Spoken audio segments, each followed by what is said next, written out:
All right, everyone, welcome into the Sweet 16 episode of the Hooley podcast. Not to be confused with the episode we will do before or after the Sweet 16, and it is our 16th episode. Mike, how you doing tonight? Not too bad. I feel like I'm 16 again, high school, doing it from Malden. Yeah, right. Yeah, live from the basement at our parents' house. Mike's there for a couple of days, enjoying some home cooking there. He said he had a lot more time today. He didn't have to cook, didn't have to do dishes. It's a pretty good setup, huh? I was able to do a nice little outline of this. It's nice to have a little change of pace from the apartment every once in a while, especially these days. So I cannot complain. Yeah, exactly. You're getting jealous. I actually might head over Sunday myself. I'm tired of the coin up laundry, and might put in a few loads on Sunday. So It's good too because we got all these extra channels for the beginning of conference tournament week. yeah, exactly. So, and that's really where we're going to start. And I have to give a shout out to our guy John Rothstein. I purchased a shirt. We sleep in May. It is March. We're going to be tracking college basketball pretty much nonstop as we are in conference tournament week now, and the tournament. Technically, the first four starting on Thursday, and then getting into the real action on Friday and Saturday. You're going to be wall to wall with 16 games apiece. I'm already getting excited. Again, I've planned out my setup here as far as you're using some monitors, some TVs, just going to load up the living room for the weekend. I'm very excited about it. But yeah, so let's get right into it, Mike. It is conference tournament week. I know we had our show Saturday, so there's a little bit of spillover from the weekend that was a little bit outside of conference tournament week. So I guess we could start there. It was a big matchup in the Big Ten. Illinois versus Ohio State. AO made his return on Sunday, and they really solidified themselves, I think, as a number one seed. Unless something catastrophic happens in the Big Ten tournament, and even then, who knows? But Illinois really finishing the season strong. Yeah, it was really big because they were still beating a lot of good teams with Io DeSumo out, whether it was at Michigan, at Wisconsin, and then they had one last test at Ohio State. And Ohio State, man, they had 3 tests at home, and they could not lose one of them between Michigan, Iowa, and Illinois. And they've really they seem to have like a pretty good outside shot of that fourth number one seed. And now they did for a while. They're barely hanging on to the 2 level. Yeah, so, they seem to like. Oh, sorry, go Mike. So they're definitely gonna need a little run in the Big Ten tournament there. Yeah, they almost seem like I think there's. I don't know. It's something. I'm even thinking like tiers. Like I feel like for a while Gonzaga and Baylor were on their own, but now I think Michigan and Illinois are kind of at the moment in that top tier, and then Ohio State, they're almost like on the borderline. They're not even one of the best like next tier teams down, just because like you said they're taking care of business against the teams that they should be for the most part. And Michigan State's been kind of a up and down there as well. But I mean, like you said, they had 3 big tests and failed them all. They weren't able to come through in any of them.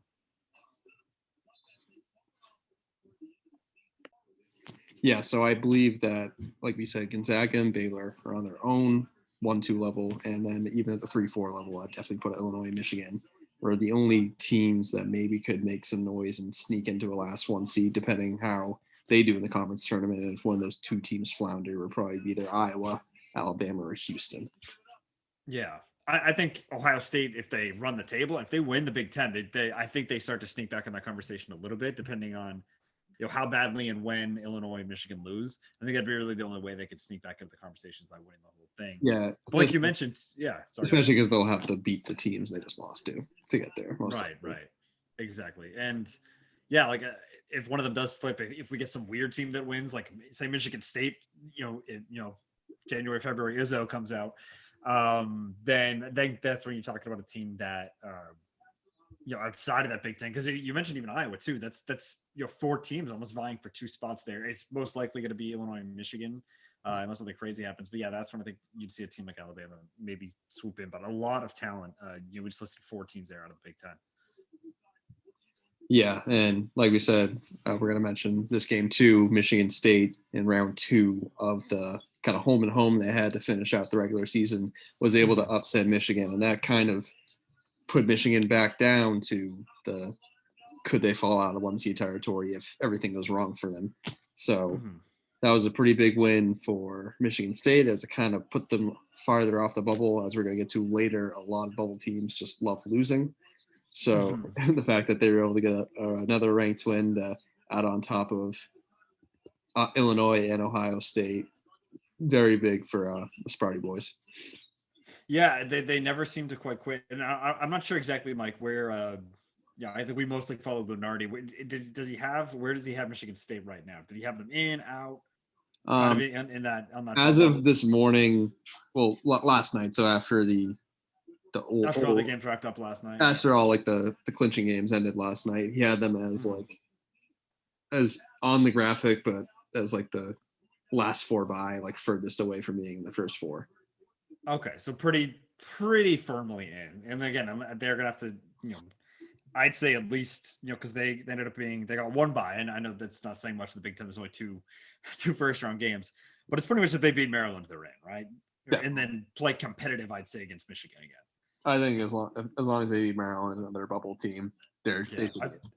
I think they'd have to get smoked by Michigan in the next round, but even then, I I think think they're even probably then fine. it's going to be Yeah, pretty tough for them to fall out again, especially ex- as we're going to mention so many teams losing. yeah, yeah. And then quickly, well,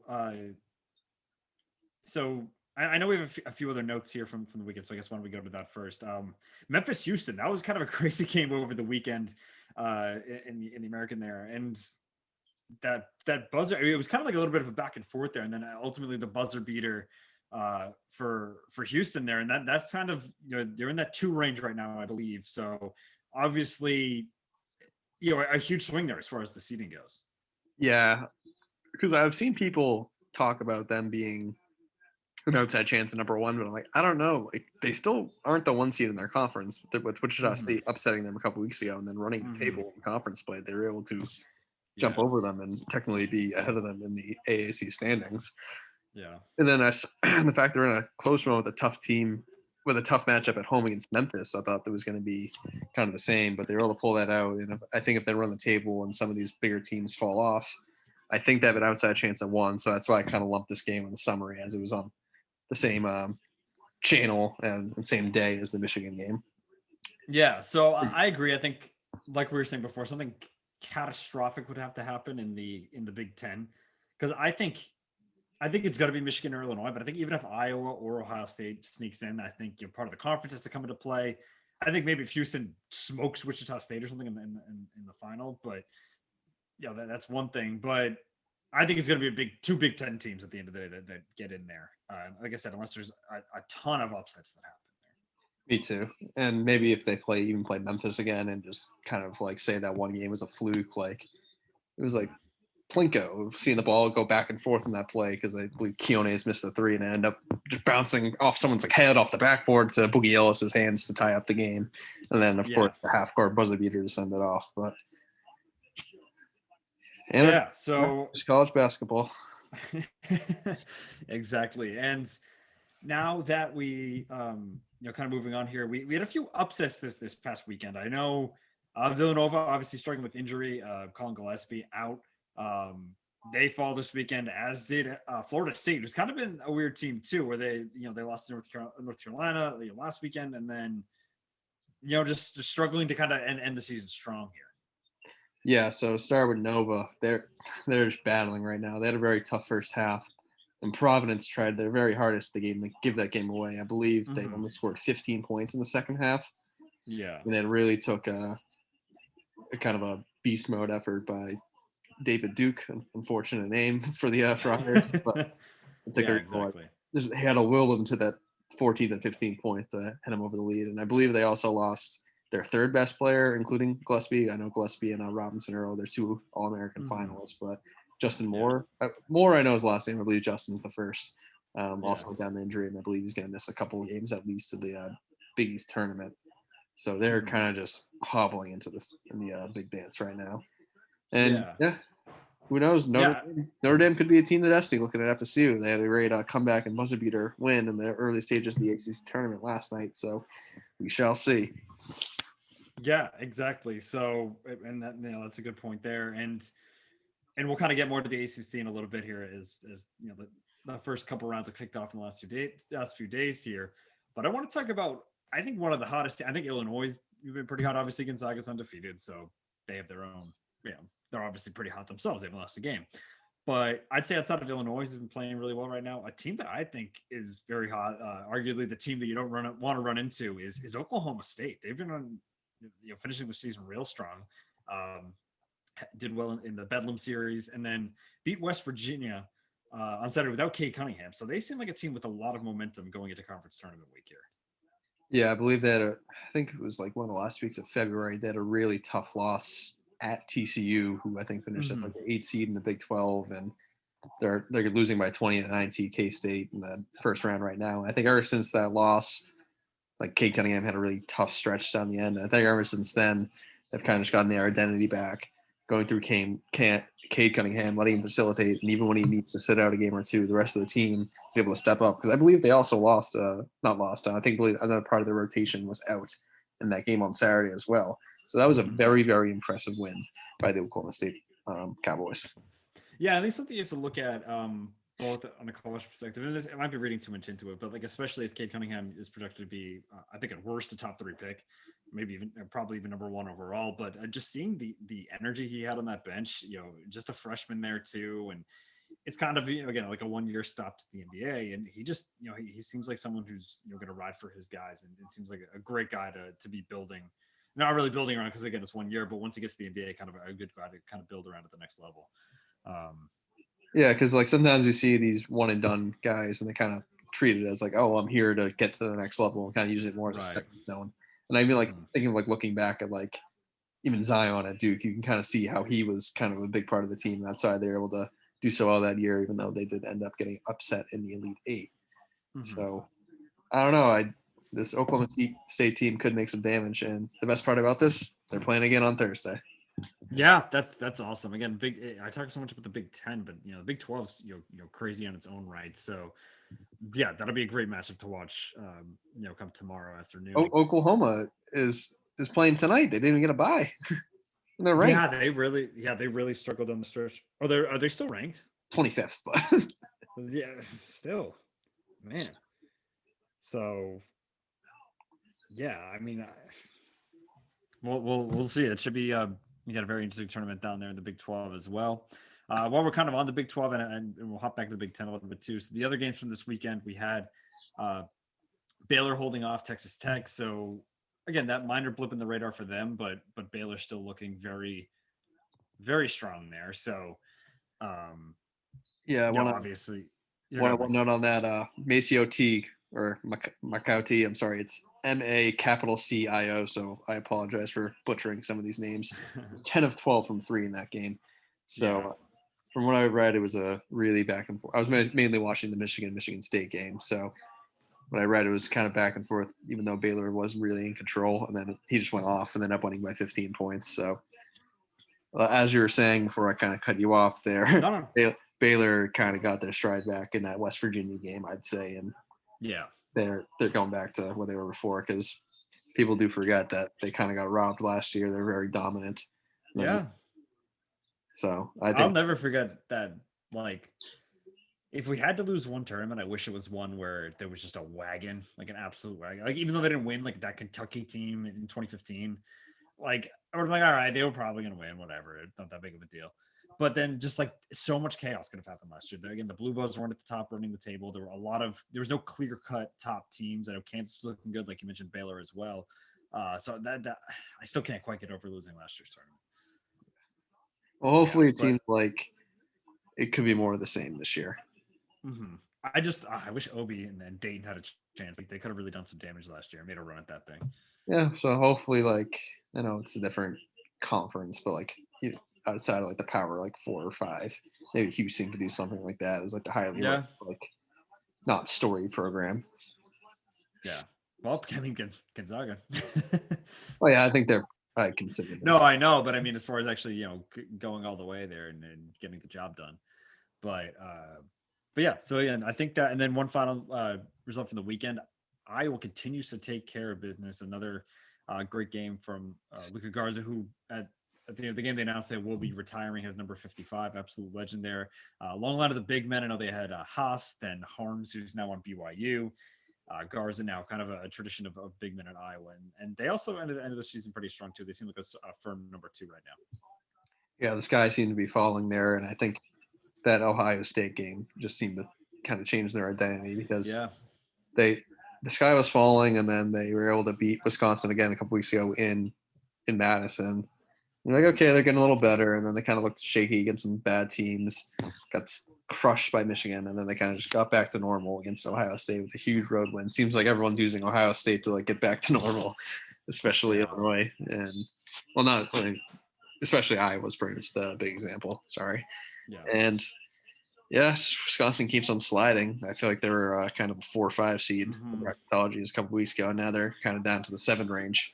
Hopefully they won't. Yeah. Luckily they won't play that ref in the tournament. I think there's one. Like 2-8 split, right? Yeah, they're like 14-3 without him, but I think it's something like 2-8 with him as the ref. So yeah, hopefully they can get away from him and make a little bit more noise in the tournament there. But I think that pretty much wraps up the weekend. And then as we got into the start of the week here. I think from the weekend, I know I mentioned there were some bubble games to look at.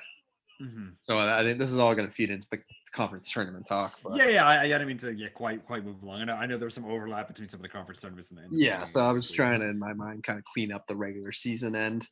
Well, I know we mentioned Rutgers needing a win against Minnesota. They're up early, had to force overtime, but they were able to pull it out. And I think with some of these other bubble teams losing, they've kind of distanced themselves back into the huge mainstay in the tournament. So I think it's going to take a colossal shake up for them to not make the tournament at this point. In the Big East, to end the regular season, we saw Seton Hall go off to a 16-0 start at St. John's, and then they lost by 10. Let's hold the other one. I want to wait a little bit on once we get into tonight's results, but go ahead. And then the other Big East team you mentioned also fell to Marquette, so we'll go into bigger depth on them. Yeah, that's true. I mean that also wasn't a good sign, but So now we're going to get into conference tournament play later, but that's And then also Utah State barely held off Fresno. So between them and Colorado State, you got to keep an eye. And even Boise State also in the bubble. They were able to get a W, I believe. No, they were firmly on the bubble, but they were out of games. Sorry, hard to keep up with all these struggling bubble teams over here. Yeah. But so the Mountain West Conference is going to be huge in the bubble, so it's another tournament to watch. Yeah, so absolutely. A lot of bubble teams losing. Oh yeah, and even forgot Duke lost to North Carolina in that second matchup of the second round of the yeah exactly. So a lot of bubble teams just refused to win over the weekend. So made it really hard on themselves. With the conference tournaments that are coming up are really going to make or break a lot of teams, and we've already seen that happening. Yeah, absolutely. And one thing I think from the weekend as well that was, starting conference tournament week is that we did see Loyola Chicago hold off Drake to win Arch Madness. And you have the question here, did Drake do enough to sneak into this tournament? I still think they have a strong record. Obviously being in Missouri Valley, it's obviously going to hurt your case here. But I don't know. What do you think? I think they're another team that could be first 4 in, first 4 out.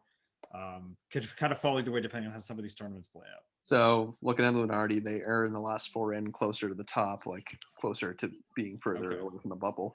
And that can only get better as teams lose. I know some teams might steal bids, but yeah. Yeah. So it's, sometimes it's like, it's at least you can control your own destiny. That's like a big thing when there's kind of getting into the playoffs. Yeah. I think right now it almost seems better. Yeah. I think because Drake with their conference they're in, if they still have a conference tournament coming up, their only way they could have stayed in the bubble is losing to Loyola Chicago. If they lost to anyone else, they would have just fallen right off the bubble. So I think exactly. So I think it was getting to the championship. They got to their thing, and now they're like, okay, we're on the bubble, we're in the tournament as we speak. Let everyone else mess up. And I think the way that things are trending right now, I'm assuming that maybe one team will probably make a push to off the bubble. Like who knows, maybe an ACC team will make a deeper run in the tournament between Syracuse and Duke. I think they're pretty much destined to be in the first 4. Yeah, I think that sounds right. Like I said, I mean, they had a really strong record. They beat Loyola once this year, so I think it's a strong enough case to at least get them into those play-in games there. I think that's the perfect spot for them. And then kind of some of the other tournaments I know we had last night. Gonzaga going to be going into the tournament undefeated. They were able to hold off BYU, who had a pretty substantial lead. I think it was about 8 or 10 points at one time, but then I think it was up to even 12 or 15. I couldn't remember if it was 65-53 or 63. The numbers confused. Well, it was more in the first half. BYU scored I think 52 points at halftime, and then they really, really got ice cold in the second half. But I believe at one point it was 50-37 or something like that. Yeah, and so yeah, they made it really tough. I mean, I was almost making the argument of it would be better because we've seen teams go into the tournament undefeated, and especially with Gonzaga, like there's been some great Kentucky teams who lost that time. But trying to get again your first championship on top of a perfect season, which is like again, teams have always fallen short there. But hey, they had a great game. Jalen Suggs went off. He had a fantastic end of that game, proving why he'll be a top pick in the draft too. But he really carried another stretch, making some huge shots for the Zags. Yeah, when push got the shove, Jalen Suggs really showed up. Also, when, like I said, they went to the half with like a 10-point deficit or double-digit deficit, and we really saw Kispert kind of just take the game over in that section of the game because before you know it, it was back to like a 3-point game. BYU did extend the lead later on, but that kind of was like the punch in the face at halftime to be like, hey, we're not going to roll over and just be like, we're going to be a number one seed regardless.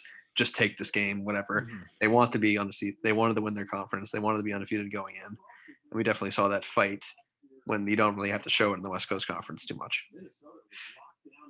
Right, exactly. They did get a punch in the mouth, but I'm sure it's kind of good rather than winning going away in the WCC. Get a little bit of a tune-up before you get into the tournament play. Obviously, your first game is going to be quite the easy one, but depending on how the bracket shapes up, you could have a tough second round game if you get a hot team that could settle around 8. So yeah, I think a very impressive win from the Zags. What's that? There could be some this year because all these like middling blue bloods. So I know. Like depending on how, like I'm trying to think of who I was seeing in the 8-9 range. I'm like, I see some good teams here that could potentially. I'll keep them already up. LSU for one, they can put up 100 points in a blink of an eye. Yeah. UConn, Book Night, fantastic. It's about Loyola Chicago, UNC, Florida. Loyola, yeah, exactly. So yeah, they're right now in Lunardi. The 8-9 is LSU St. Bonaventure. So yeah, and that's kind of a good transition there, Mike, because we have the Bonnies and VCU in that A-10 title game, and that could obviously impact where if the Bonnies are able to win that game, how's that going to affect their seeding, and then obviously again facing up against VCU, St. Louis on the outside looking in there, hoping for a lot of these bubble teams to go down this week. Yeah, St. Louis is now in the next 4 out. And next 4 out, yeah. That's first 4 out. Sorry, that was. Okay. That was on me. And I think with teams like with Utah State, Syracuse, Memphis, Seton Hall, St. John's, they all have plenty of opportunities to get some W's to even push them further away. So that's a situation where you might want to control your own destiny. Yeah. So VCU is the last 4 bye. I think that was basically a playing game for the tournament, and they were able to get it done. Yeah, and kind of mentioning, I'm trying to find the order to go with this, the results, and I guess we can kind of start today. The big one that I think we saw today that is huge for some of these bubble teams is, you mentioned Xavier, tough loss this weekend, and then they were up big time early in this game. I kind of had it on the background, and then I switched the channel. I saw specifically 27-11. Yeah, so they looked like they were going to run away with this game. Ends up going to overtime, and Butler takes down Xavier by 1 point in overtime, and that is pretty much the nail in the coffin for Xavier. They were the last team in going into today, but just an inexplicable, inexcusable loss as far as being in that position. You lost to a 9-14 Butler team when you were literally the last team to make it into the tournament. So Xavier, see you next year. Yeah, unless the committee really does them a favor, that's just a loss you can't have. I think the announcers were alluding to, you can definitely see Butler, like their season's over unless they go all the way. You kind of can see a little, I think because they're two of the newer additions to the Big East, I think they've kind of developed a little bit of a rivalry over the years. So I think you could see they had a lot of pride going into that game. You meant Butler? Butler, sorry. Yeah. Yeah, that's fine. Yeah, I think they wanted a spoiler on their friend, especially because they swept them in the season this year. So just an inexplicable loss for Xavier. And I don't think they'll be dancing this year. We could be talking about a 3-bid league coming out of the Big East. Which is crazy to think about. I mean, even with the shift, I know the Big East isn't what it used to be, but that's still a little surprising that we usually get 5 or 6 teams in there. But some teams that did benefit from that, obviously, we talked about Michigan State; they seem pretty firmly in. But as far as some other of the blue blood programs, some teams that seemed a little dead in the water. Huge for Syracuse today, who had their own impressive win. Buddy Boeheim went off today in their huge, I think it was about 20-point win that went down as they advanced to the next round. And I believe they're up against Virginia Yep. in the They're 1-8 matchup. They're the Virginia finishing first in the regular season. Yeah, exactly. So that'll be a big test for them. I think even if you play that competitive, they're probably in because they were kind of on that bubble anyway. One of the last four either in or out. Yeah, I think as our darling Jake would say from Benchmop and Part of My Take, he's like 2 wins and you're automatically in, 1 win and some help, you're good. So yeah, and I think exactly. with losses like Xavier, they are starting to get a little bit of help, but yeah, if they beat Virginia, they're automatically in, I'd say. I think even if you beat even Virginia, with that, sure. they might even win their way out of the first 4. Joe Lunardi, I have an update right now. Last 4 in. He had Drake and Syracuse. I wasn't able to catch the rest of them. I think it was Boise State as well, and I missed the last 4 out. I wish I have my remote here. I'm gonna do a quick rewind for us. Get a live update. But going back to it, another team that really benefited from that loss from Xavier today is Duke, and they beat up on my Eagles yesterday very easily. Yeah, and well, who didn't? Who did? I'm honestly fine with it. Oh, I can name who didn't. It was URI, Maine, the U, who actually had their own upset today against Clemson, and Notre Dame. Okay, so according to Lunardi, they do have some work to do though, because I'm seeing last 4 in.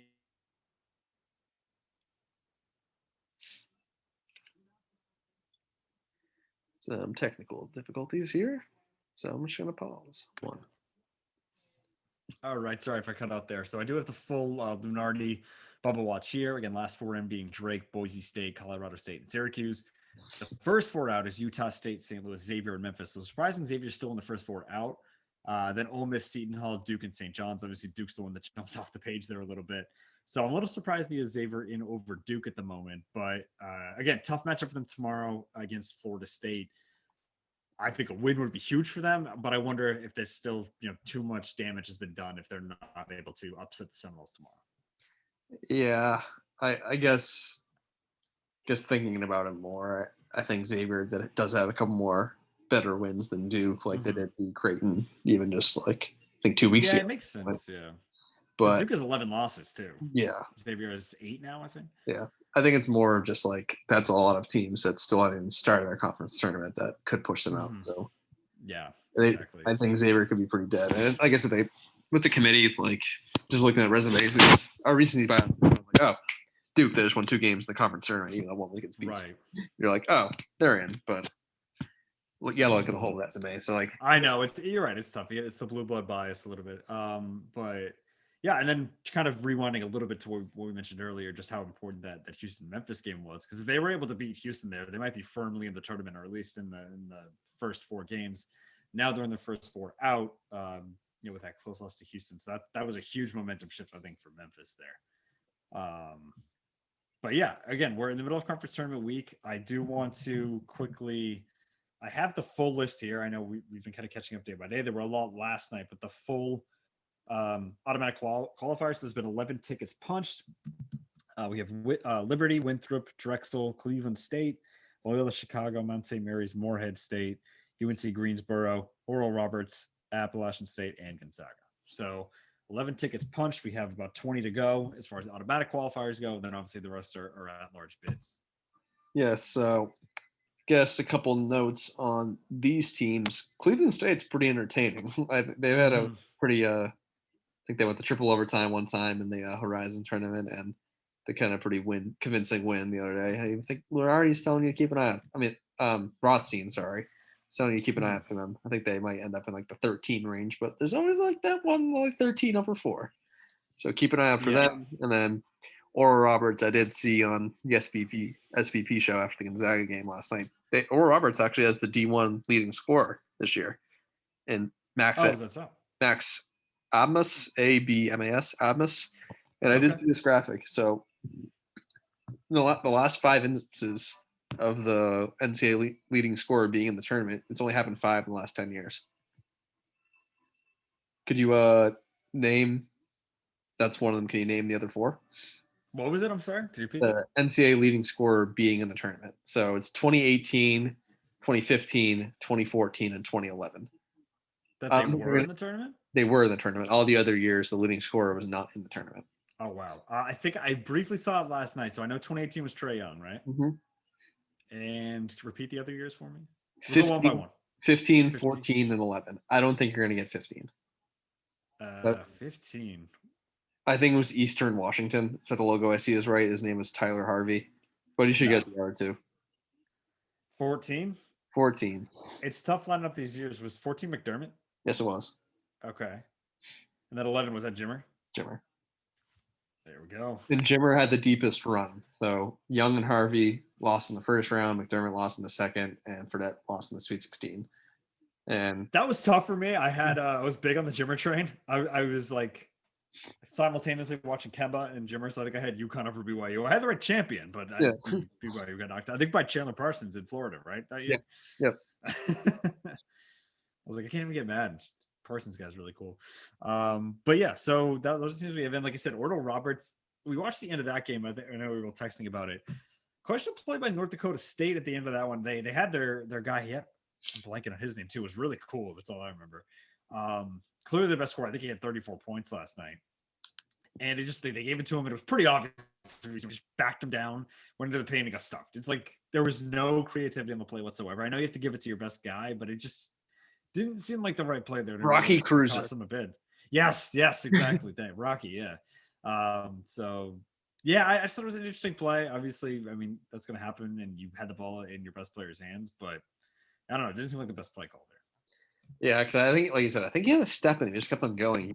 I think he at least got fouled, but yeah, it's tough games. I kind of enjoy watching these like lower, like Cinderella conference tournaments. It's like so weird, like no one's in there, except some of like the surroundings kind of just get me so angry. Like I was watching that Gonzaga game, and like yes, the number one team in the country, but if you get kind of like how low budget these like surroundings are. Gyms are, yeah. Like they had a buzzer that was getting me so angry. You're mentioning that. I have the volume on so low I didn't hear it, but okay. I did voice recordings, so Matt was at it. Take a listen. Almost automatic. Restart it. Now that you say that, I think I did hear it. Automatic. And then it was the same thing regardless. Like the air horn. It was like a shot clock violation. It was just this. And like the exact same thing. It was the same buzzer no matter what was happening, and like it was like a later game, checking into the game, yeah. It was like it was like every time there's just so many whistles that they had those like I was just getting a headache from it. But yeah, I digress. I just really had to get that off my chest. Go off, King. So yeah, let's get it. I know you were here, and I think this is a good idea because we have no more tickets punched until Saturday. We have some great tournaments coming up, obviously, but.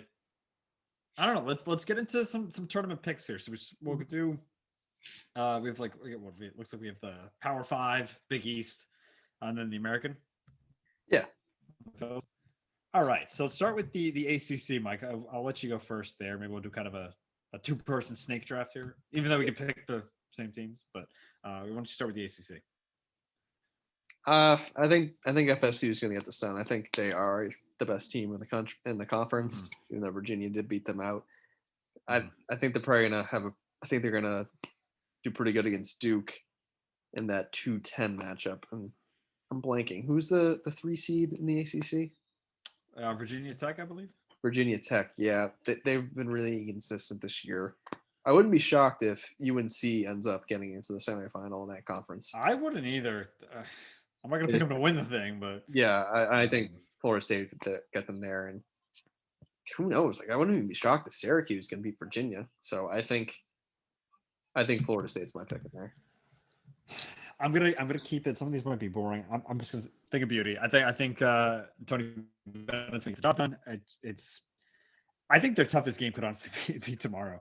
Not to slight Georgia Tech and Clemson kind of going into it's not Clemson, it's Miami. Miami beat Clemson. Oh, I'm sorry. Yeah, I'm looking at an outdated bracket. My bad. Even more so. I think if they can get through tomorrow, Virginia, and they very well might not. Like I said, Syracuse has a lot to play for right now. But I don't know, because the teams at the bottom half of the bracket, like you said, I think North Carolina could make some noise. I don't think they get all the way to the championship game. And FSU, I don't know. They've had some weird losses down the stretch, so I don't know if I fully trust them. I do love Leonard Hamilton, and I think they could very well win, but I'm going to pick Virginia here. So I know you mentioned Georgia Tech. Have to give a shout out to Moses Wright. He was named the AP Player of the Year for the ACC after being a 0-star recruit coming out of high school. Wow, you don't So, hear that a lot. Shout out to Josh Pastner, the old Memphis coach. Now, Yeah, that's right. Yeah. Finding him and getting the ACC Player of the Year and kind of bringing Georgia Tech basketball back to relevancy. Yeah, absolutely. So, all right, let's move on to the Big East. I guess I'll go first on this one. We were kind of talking about a little before Villanova with some injuries. Creighton, they've had the weird. I know Coach McDermott's back now, but they weren't at the same pick here. I'm going to go with the 3 seed. I'm going with UConn. I just think something about Marcho's around. I know coaches are gone, players gone. Today, the 10th anniversary of the cardiac Kemba step back play. That was just awesome. And that really got me on the Kemba bandwagon, and I saw them winning there. So I'm going with the Huskies. Okay, I'll play a little devil's advocate because Go off.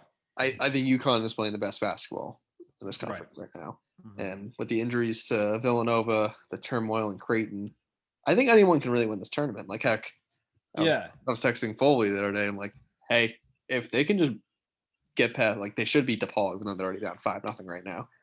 Providence could just get past UConn, like, because I think they might be a little banged up too, because I think they've had a lot of bad injury luck, even with Book Knight coming back. Like, hey, if they can just beat them, get Creighton, that'll be half the bracket. You never know. He's like, don't give me hope. But I do think the pick is I'm going to be a little cheap here. I'm going to go the winner of the Seton Hall St. John's game. Oh, come on. I'm saying, at least betting wise, if you want to play the future, that's the amazing value. Like, bet on both. Yeah, okay. Because there's a 4-5 matchup. They're both going to have a lot to play for as they're both in Lunardi's next 4 out, at least as in the board. They are. Yeah. So, like, they're both going to need to do, like, one of them is going to have to do a significant run. That's a very good pick. That's actually a really good one because they need it the most. And then their matchup on the other side would be the winner of the Villanova. Who the heck would be the 8-9 game? That was Georgetown. Georgetown won that game. Mm-hmm. So the winner of the Villanova. Heck, Georgetown looked pretty good today with how banged up Nova is. They might just be like, just give up on the Big East tournament in general. So that could be a pretty soft next week. Yeah, that could be a pretty soft run to the championship game. So that's there's good value there if you're looking to. I haven't done it myself, but I've heard people having this up, and I really like it. All right, gun to your head. Which one? St. John's. I saw again the team that birthed God's Gift to Chua and Sir Dominic Pointer, among others. I saw there was another fantastic name for St. John's today. I'm Big East Freshman of the Year, Posh Alexander. Yes, that's what it was. Thank you. I was like, oh man, that's awesome. There's a New York college. Mike Anderson, the old Arkansas coach, is running stuff there now. And like I said, they literally just played on Saturday, and I think if it was 16-0 and they won 81-71, that's like 81-56 run then the game, or 81-55 then the game. So they're just like got all the confidence, and that was the last game they played. So I think they could just roll that into a conference win. Yeah. So, all right, let's go to the Big Ten now. Who do you have there? Probably one of the toughest ones out here because there's so many teams that win that one. I'm gonna go Michigan. Okay. I'm trying to take a look at the bracket now and see. Yeah, let me look at the path. I'm actually glad you did. I almost said Michigan. I'm gonna go Illinois. I just think that they're playing really good basketball right now. They get to face the Indiana Rutgers. I'm not sure who. That's happening tomorrow. Sorry. Yeah. Versus, like, again, Michigan would have to run into maybe Michigan State, who's again running hot now. They just played them over the weekend. Iowa could run into Wisconsin. Getting a little down, but obviously is a talented team. So I think as far as the Friday matchup goes, Illinois has the best chance to win that. So I'll go with the Illini. I think we got to add a little juice to this because there's so many good teams in the Big Ten, at least at the top. What's the championship game? You have the Illinois over Michigan. I do. I mean, I think there's a good chance Iowa wins this thing as well. But I'm going to spice it up. I'm going to say Michigan over Iowa. Okay. All right. Fair enough. I just I think they're the clear cut too, so I think they're Mhm. gonna get there. Big 12. I might shake this up a little bit too. To what I think you're gonna say.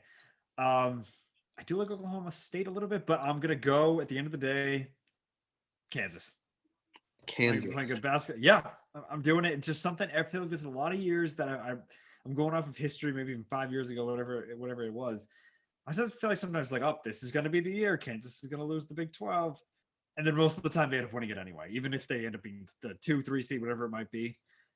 Yeah, so I'm going to go cut a little bit against the game. I'm going to go Kansas in the Big 12 tournament. They come out winners in that one a lot. I'm going straight chalk. I'm gonna You go should. You should. I Baylor. Only because I'm trying to look it up right now. There are so many college teams. I believe there was an injury to one of Kansas's starters. Let me get the name if it's on the injury report. I'm in the eyes right now. mhm. Jackson State, Kansas, Inara or something like that, out indefinitely with an illness as of March 9th. So I think they're going to be battling injuries. So, like, heck, I wouldn't be shocked if even Oklahoma, as the 7 seed, already playing a Mhm. game, might kind of like gain some momentum beating up in this Iowa State team in the 7-10 matchup. Yeah. Yeah, I just think it's going to come from the top half of the bracket. Yeah. I think the winner's going to come from the top half of the bracket between Baylor, Oklahoma State, and West Virginia. And I Just just think, something's just telling me. You know what I mean? Like I feel yeah, like I've gone down this road a few times before in the past where I'm like, oh, like Oklahoma, Buddy Hill, like they'll win that. Like, I don't know, just like all these different yeah. things, and Kansas ended up winning the tournament. So I'm sure I'm a little biased on that one. SEC, Mike, what do you have? I think I know where you're going on this one. I mean, I just got to ride the must bus. I think I'm gonna agree with you here. I mean, like Alabama's obviously the top team there, but I don't know. I'm gonna ride you on the must bus. Yeah, I feel like you would think that all roads are leading to a Alabama Arkansas SEC Let's championship. hope. Let's hope. Yeah. I really hope it is, but I don't know. I'm gonna pull up the bracket right now. I feel like there's gonna be some spoiler going on there. Heck, it could even come to the hands of LSU in the as a 3 seed Yeah. because, like I said, they're the Definitely. most very weird team to look at. They're 15, 16 and 8, 11 and 6 in the SEC, and they put up a lot of points and they just don't play a lick of defense. So Hmm. though Alabama, oh, know who can make a run? Who's that? Kentucky. Yeah, because they'd obviously would have to win the whole thing to get in, right? Yeah, they're 9 and 15. Yeah. So they play tomorrow at noon. They play Mississippi State. Mhm. So of course, like they're gonna play Alabama, and that's gonna be their big win. And just looking at the other part of the bracket, Vanderbilt did beat Texas A&M. They had to play 5 seed Florida, and the winner of that plays Mhm. 4 seed Tennessee. And both Yeah. these teams are really struggling going down the stretch. Mhm. So the top half Yeah. of the bracket is pretty weak, except for Alabama. So if Yeah. they can Yeah. Definitely. beat up not beat up, if they can beat a Yeah. team on their level, Exactly. Mississippi State, pull off an upset, that's Mhm. not the Yeah. not that hard of a semifinal matchup. But there is a lot of talent with Arkansas and LSU at the bottom half of the bracket with Yeah. Exactly. 16 So miss on the bubble. Missouri was ranked from yeah. the early year at the 7 seed. So Mhm. just keep Yeah. your eye out. I don't think it's gonna happen, but keep your eye out. Yeah. We'll see. I think we're both firmly on the must list as it stands, but we'll see how that shapes out. Pac-12. That's so far. I think that's also pretty top heavy as well. I'm torn on this one. I wish I knew what you were picking. Uh, See, some of these times I'm trying to pull up these brackets on the side because sometimes you just gotta see how it aligns. That's Uh, actually a good point because I obviously know who the top two are, but uh, I'm gonna go Oregon. I I was mean, between them and SC, but I'm just like SC has to run into Colorado if they want to get there. I don't know. I'm gonna go with Oregon, but I do think the winner comes on the left half of the bracket. UCLA. I like UCLA. I mean, I'm sticking with Oregon because he aligns Yeah, for yeah, cubes, but yeah. especially with UCLA having a heartbreaking loss to the hands of USC on Saturday. Mhm. I think USC had a little come from behind, mini comeback and had a buzzer beater to Yeah, beat them. So yeah, I've always just liked UCLA this year. I mean, is it yeah. because like the couple times I stayed up for a Pac-12 game and decided to throw in money, I bet on UCLA. They won. Yes. Did one of their wins Yeah. cover a 7.5 point spread in overtime. Yes. Mhm. So Yeah. maybe that's why I like That's them a lot. yeah, But for sure. All right, and then the American, just to wrap it up, and then we'll kind of move on to spend a lot of time on college basketball here, but as I think is it's pretty March. expected. You gotta. Exactly. That's kind of a. I'm torn on that one too. I might go for a little bit of an upset there. I'm thinking the Shockers perhaps. Yeah. Let I me. might do that. I went first here. I went out of order. My bad, but Oh, that's fine. It's annoying because I'm looking at all the brackets through like the ESPN thing, and for they some don't show reason, the seeds, which is really annoying. oh well, this one just directs me to Twitter, and I'm having a hard time logging in. I'm just gonna stay chalk and go with Houston. Yeah, no, it's smart. It's a smart pick. I don't know. I'm just feeling. I'm As feeling much as I love the Penny Shockers. Boys on Memphis, I think that was the closest they're gonna get to beating them. So if they do match up, Mhm. because they're the 2 and the 3, right? Yes, exactly. So So they're the again, it two. doesn't have seeds, but they're actually. You know what? Do you have it up? I was trying to, but freaking Twitter was blocking me. I'm just Google searching it. No, that's fair. So we have. Hold with us, please. Yes. So they're two. Memphis. Here's just two. Memphis is three. So, I guess yeah. Yeah, because Cincinnati SMU is 4 or 5.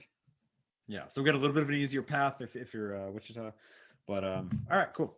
So if a little difference, I think we only lined up on SEC and Pac-12. Pretty good. Yeah.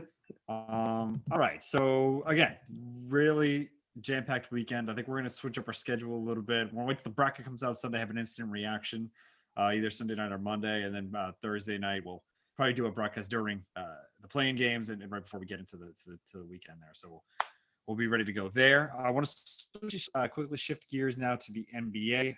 We'll kind of hit through these a little bit quicker just because we spent a lot of time on college. So it was All-Star Weekend. We'll do a bit of a recap there.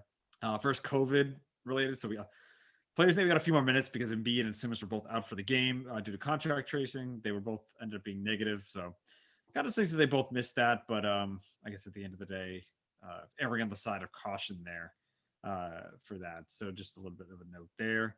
Go through the competitions. Sabonis won the skills competition.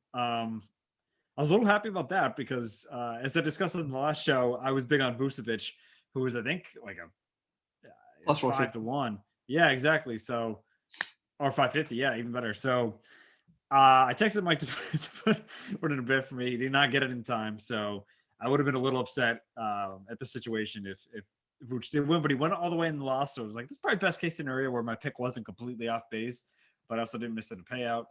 But yeah, so the big men continue to do well here. I was shaking in my boots. I was like, oh crap. It would have been fun, like but $50. It was just like, damn it. yeah. But especially because at the end, like it was just nothing but 3-pointers, and they kept like blocking their own shots with their own. Yeah, it was like knockout. Yeah, mayhem, and there was like they went in. I'm like, oh, thank God. yeah. So yeah, Sabonis on that one. The big guys continue to do well. Luka looks like he rolled out of bed. They automatically gave him and CP3 buys, which didn't end up doing anything. But yeah, Chris Sabonis Paul loves missing layups in that contest. It's funny. They got the rebound really quick, so it didn't cost them much time. But yeah, really, really funny there. 3-point contest, kind of what I expected. Our guys didn't do super well. Brown came in last in the first round. Tatum was able to make it to the final, but eventually it came down to two people. It was Mike Conley, who actually had a very good showing as a last minute replacement for Devin Booker, both in the game and the competition. And then it had to come down to this. Steph, obviously, everyone's talking about how automatic it was and obviously won, but it literally came down to the last shot. His money ball in the last strike, he was down by 1. If it bounces out, Conley wins, and it better win in, of course, because it's Steph. Yeah, it was the thing. Like when I saw Conley was getting added, I'm like, I wish you could like vote for him to like come in second. Because I feel like guys get like added late always do well, but they don't win. Never win. So just like, oh yeah, so that's why I was like, so like I mean, my pick was Levine. Also, I think he came in 4th. But yeah, Steph was Steph, and I love how like like he's like 2 and 6 in the competition. Like everyone's like, oh, yeah, like yes, he's 2 for 7. So yeah, like 2 and 5 or something like that. Yeah. So like there's only 6 people this year, like kind of limited to only people in the All-Star game, and like one amazing 3-point shooter had to back out at the last second, and his replacement almost beat you. Like it's not that exactly. No, it was still crazy though. He was hitting the Mountain Dew shots. He made 3 out of 4 of those. Those probably helped him too. Yeah, it's because he's awesome at that. So even he's like, oh, I liked how you guys out of that. It's like Yeah, What's that? he even mentioned. Oh yeah, he liked that in the company, right? Exactly.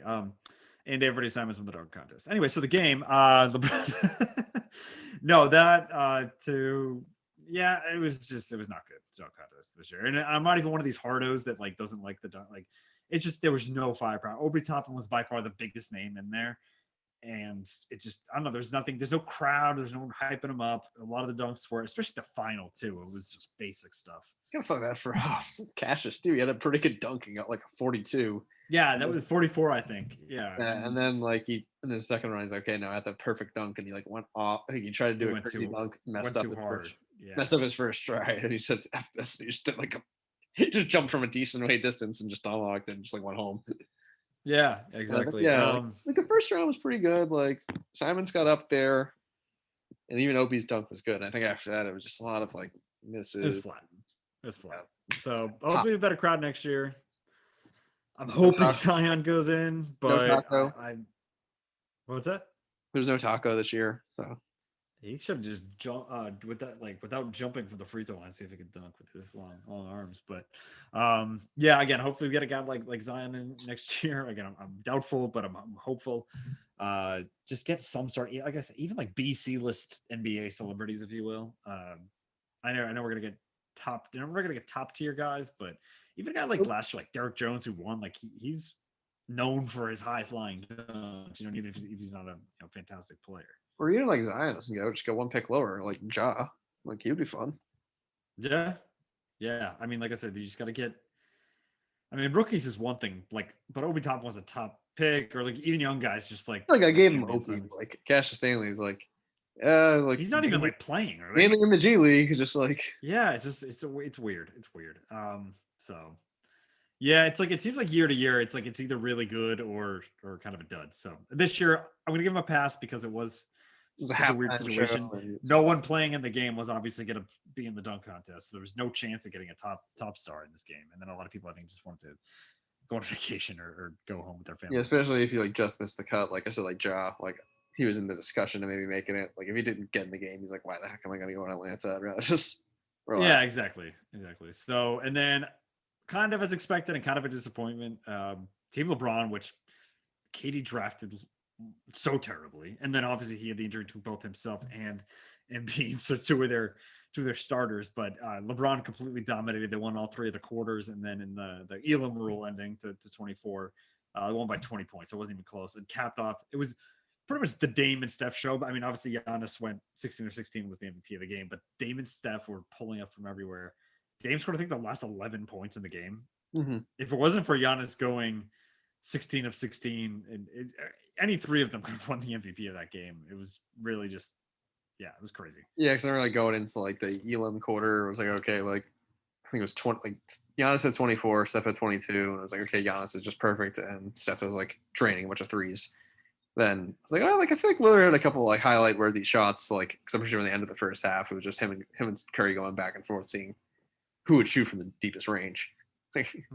So and then like you said, Dame kind of skyrocketed the last second into like the MVP discussion. At that point, it was like, let's just give it to Giannis.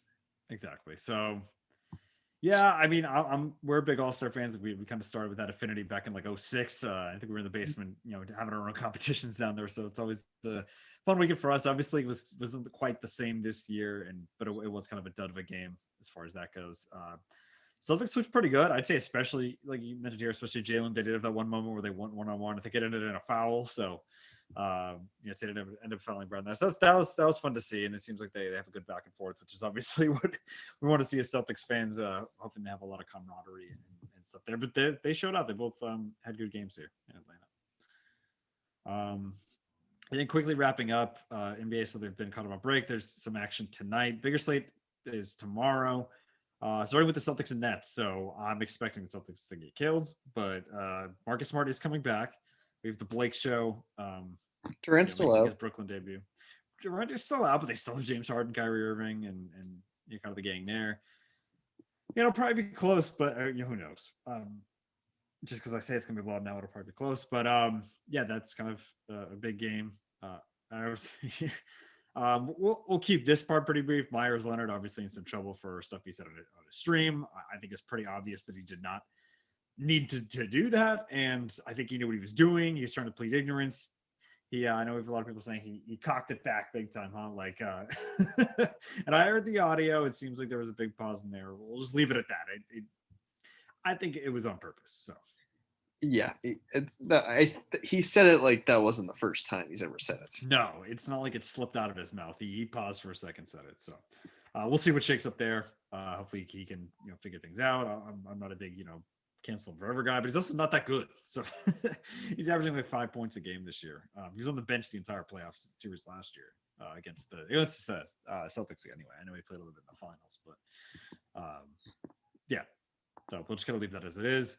And then the NBA Hall of Fame finalists got announced as well. Pretty big, pretty good crew there. I don't know if you have it up in front of you, Mike. I'm going to look it up as well. Paul Pierce, kind of the big name locally that got on the list there. And I don't have it up either, but I can talk while you do look it up. So another great member of the 2000s 2010 basketball family. Hated him when he first went to Miami, but I don't know. I kind of started to love him. That's Chris Bosh, a great guy. Yep. Granted, a couple years too short, but very happy for both Pierce and Bosh. And then also, I love how Bill Russell now is nominated as a coach. Yeah, already in as a player. So I hate this because I kept seeing it all day yesterday. Now I'm like only like I search it. I get one player at a time. I believe Jay Wright was also nominated as well for Yes. Villanova. I think there's a pretty good list from the women's side of basketball as well. Mm-hmm. Just don't have the names. This is killing me. I don't know how I can't find the. Like, this should be not that hard. Naismith Basketball Hall of Fame. I whatever. Chris Webber on there as well. Okay, I got it. Thank you. Some great. I don't know if it's podcast. Yeah, terrible podcast. Tim Hardaway as well. Ben Wallace, can't forget him.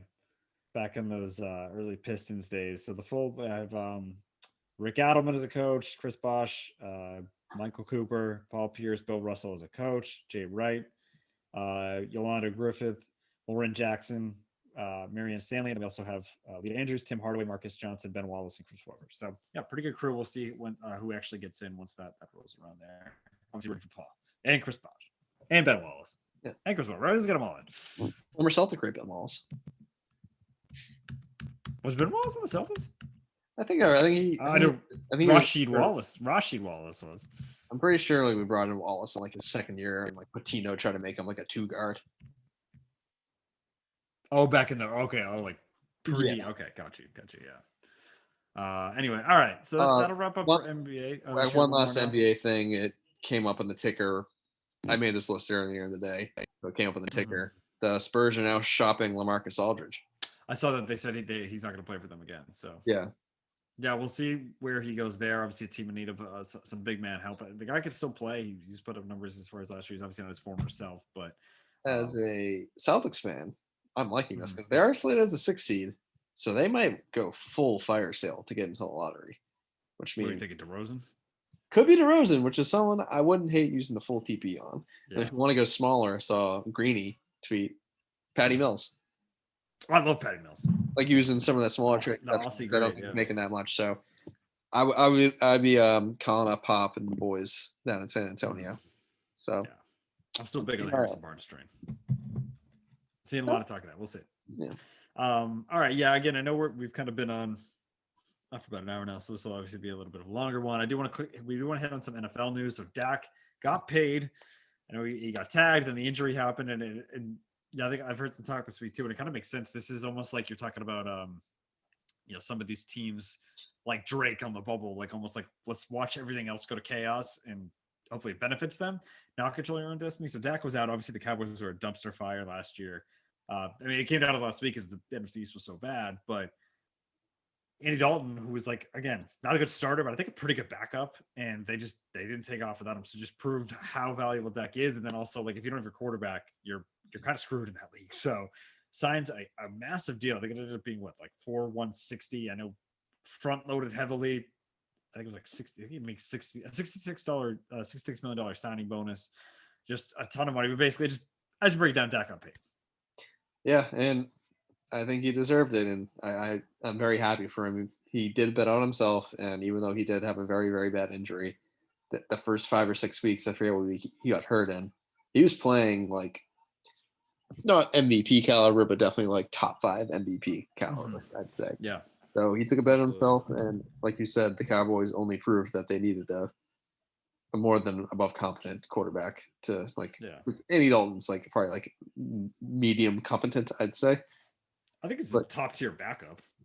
yeah, so like they proved Yeah. that they couldn't make a run with a top tier backup despite the great weapons and good running game. I mean, we still consider Zeke a top running back at this point. We shall see.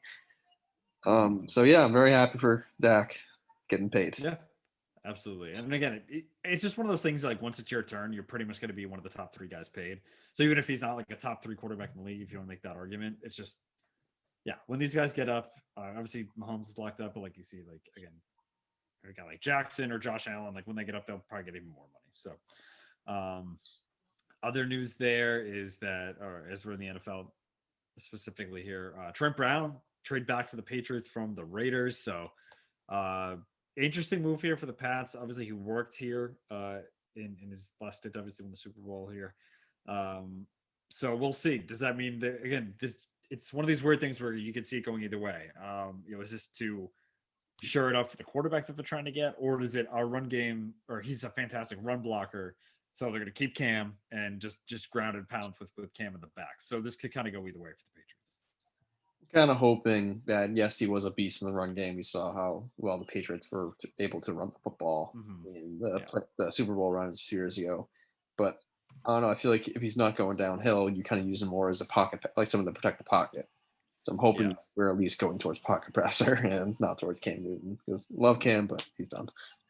Yeah, I agree. And it's not like you have to abandon your run game if you get a decent quarterback because you're not getting, we're not getting Pat Mahomes or you know what I mean. It's like you're gonna have to have some sort of balance because I think your highest ceiling right now is Garoppolo or someone you draft, so you're still gonna want a strong run game there. And then I know, franchise tag deadline was yesterday. I got a quick list of the players that ended up getting tagged. It was Simmons was early last week. Sorry, Simmons, Simmons for the Broncos, Cam Robinson on the Jaguars, Brandon Sheriff on the Washington football team, and Taylor Moton for the Panthers. Those are 3 offensive linemen.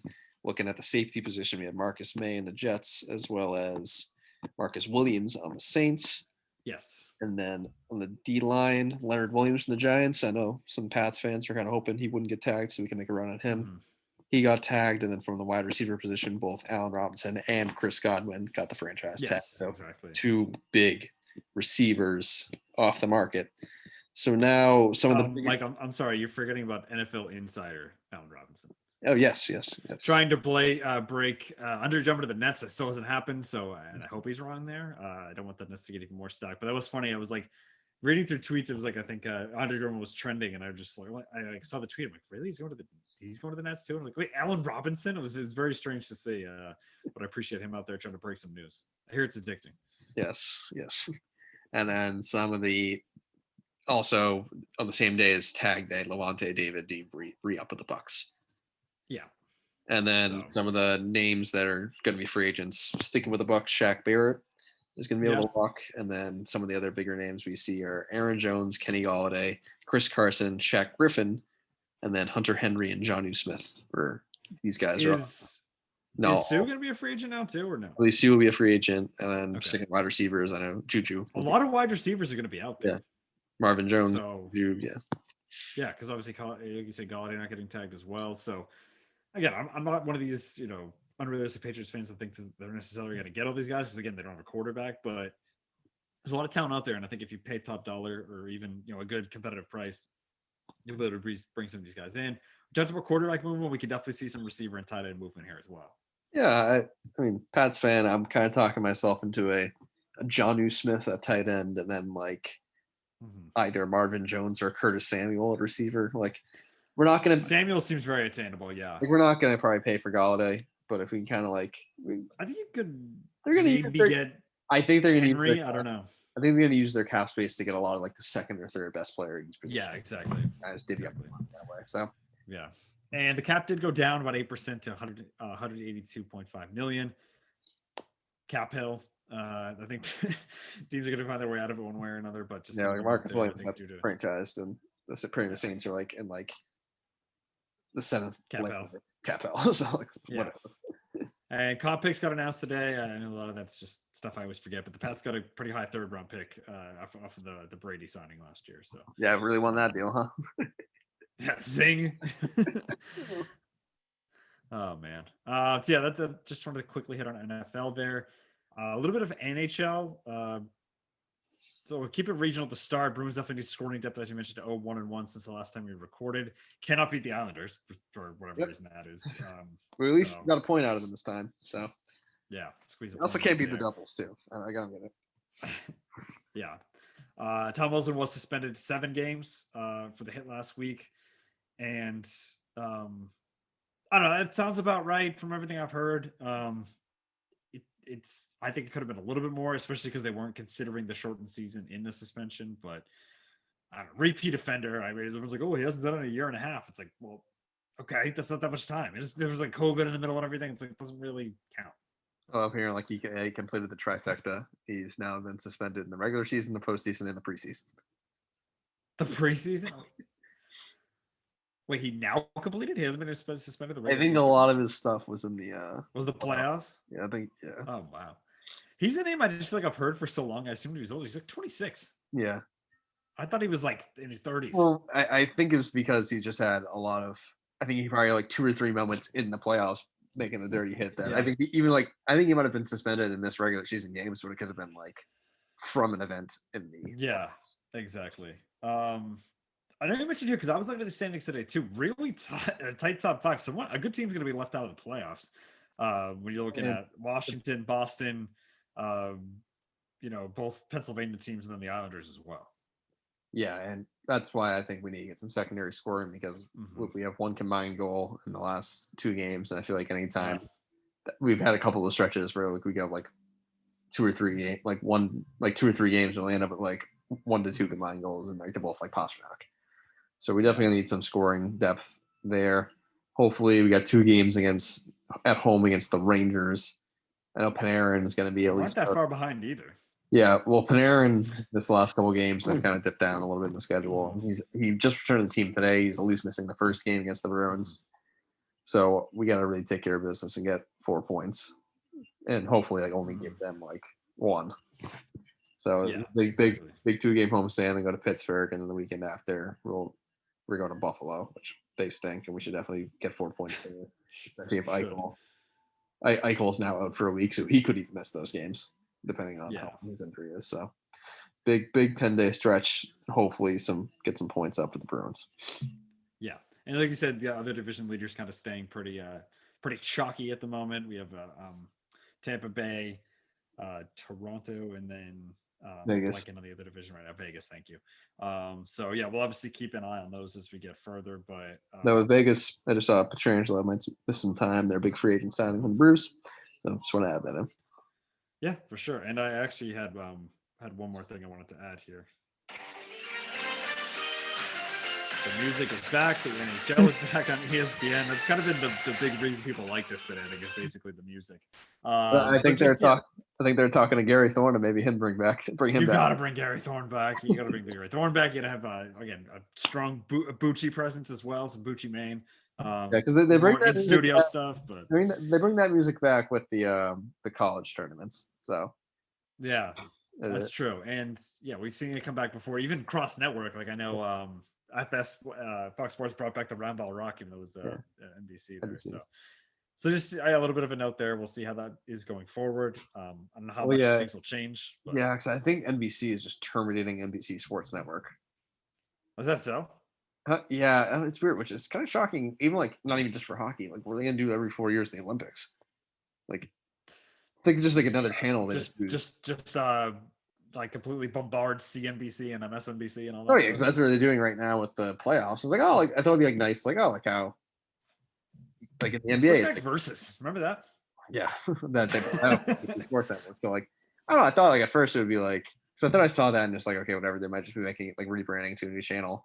And like my friend, we're talking about today. My friend's like, oh yeah, it might just be like taking over for NBC. And I'm like, I think that should be stupid because like you saw that ESPN and TNT can work with basketball. Like, why can't they just work with NBC with hockey? But whatever. NBC Yeah. just messing up. Yeah. But yeah, just a couple final notes to start. The wind dance for Pete Outfield is officially gone. Jackie Bradley Jr. signed with the Brewers. We might have mentioned that last time. I'm not sure, but yeah, he's there. The outfit's officially gone. I'm a little heartbroken, not because of JBJ. I mean, he was a big part of it. It's kind of was on its way out once Mookie and then Benintendi left, but that kind of completes the trilogy there. Still with the shirt. We'll always remember that, and the 2018 team as well. So I think it was just time for a change, I guess. I don't know. And he got good money from Milwaukee. Yeah, it seemed like he was ready to go at the end of last season, and seems like he's even like looking at projected lineups. Like, I think he's going to be like their 5-hitter or something like that, or like Not really, pretty man. high up in the lineup. So good for him. Yeah, and then and then because I didn't even think about that. I was thinking he'd be more in the 8 spot, and maybe you get more pitches because you have to, or maybe you make a pitch to like you might get up some more walks, kind of base more with the pitcher behind you. But Yeah, I mean, you're thinking of the lineup outside of Yelich and like Hira. I don't really know like who else is like a big bopper in that team anymore. well, they still have Low Kane, right? Because he Yeah, opted out oh last year. yeah, Locane, right, him. Yeah, without that. Yeah, but so that's the thing too. Is he going to be? I wonder, will Low Kane shift over to right, or will Bradley go to right? I'm not sure. Yeah, I mean, I like the projected lineups from Bleacher Report yesterday. Yeah. Well, while you do that, also, I know you have a note here. Odorizzi went to Houston, so kind of the other major move that happened as we are into spring training here. So yeah, we'll obviously keep an eye on free agents as we draw closer. I think once March Madness ends, there's kind of that transition from college basketball into opening day and everything. So maybe a little bit of labor, but Yeah, those seem to be the last two big moves with hot stove. I think right now pretty much everyone's signed. The only person I can really think of is like Kui or something, but I'm not sure how big he is at this point. Yeah, absolutely. And just kind of wrapping up, I know we had another note here, Mike. The players happening this weekend for golf. So is that I feel like I hear for a million things. Is the players actually the 5th major? I believe it is, yes. I've heard it so many times about either as a joke or whatever it might be. So yeah, we're getting closer to Masters here. That's another thing too. We're really getting into the thick of things between March Madness, opening day, and then the Masters coming up too. And then yeah, because I'm pretty sure it'll be March Madness and like even like the first like Sunday without it. So like it'll be Final Four Saturday, Easter Sunday on the Sunday, then the game on Monday. Mm-hmm. Following weekend is the Masters. So yeah, really we'll have some sort of big sporting event, even including this weekend with conference tournament going until mid-April. So absolutely love it. All right, yeah. Again, we had a pretty jam-packed show today, pretty college basketball heavy, but we wanted to hit on some of the other leagues as well. I'm sure as we get deeper into the tournament, there might be even more college basketball. We might not even hit on some of the leagues and other shows, but wanted to catch up here on a few things. Like I said, probably no Saturday just because we want to have a reaction to the bracket before we make our picks probably later in the week. Yeah, and react to some of these great conference tournaments as well. Absolutely, yeah. I think that's a good thing too because it's kind of a combo. Like the bracket comes out, but we're not going to make our picks. That'll probably be something later in the week. Yeah, so yeah, it's going to be both like a reaction to how things went down and then what happened with the bracket exactly. Mm-hmm. And sort of, yeah, like will be like kind of instant reactions of like who missed the cut, who made the cut, and kind of like initial thoughts.